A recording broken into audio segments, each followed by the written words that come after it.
The data, I think, Paul, is was more or less what a lot of people had expected. Kudos to our colleagues over at Bloomberg Economics who saw a number very similar to this, negative 818,000 for the revisions. Keep in mind, this is old. This is going to be revised again, and also it's not information that's new, right? So if we think about all that this means is that yes, the data was weaker and the economy was weaker between April of 2023 and March of 2024.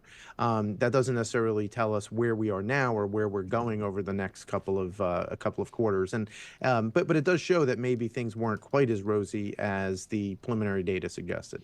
And Ira, I'm glad you brought that up because Paul and I were talking about a story I wrote ahead of that data, and it was just to that point where options traders weren't pricing in a big swing because they really saw this as backward looking, as basically a non-event for the stock market. We were seeing the S&P 500 still higher this morning. But when it comes to the bond side of things that you focus on, what is speculative positioning telling us in the bond market ahead of Powell speaking at Jackson Hole on Friday?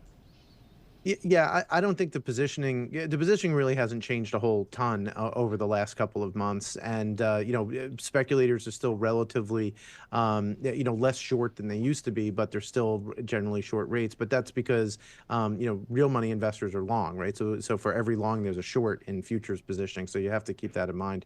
And a lot of those shorts are going to be against other things, right? So people who are long credit or people who are trying to delta hedge options positions, for example.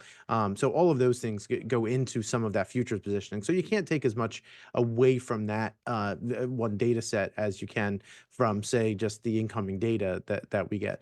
In terms of Jackson Hole, I think that the one thing that this data that we received just a couple of minutes ago does suggest is that that the Fed has more ammunition to cut interest rates. People who are worried about them cutting 25 or 50, the market kind of is now back in terms of the first cut being maybe 25 basis points, but this does give them some ammunition because they can say, oh well, the economy is not as strong as we had thought, and because of that, that gives us at least a little bit of comfort in the fact that we can slowly start to reduce the amount of monetary tightening that we've done.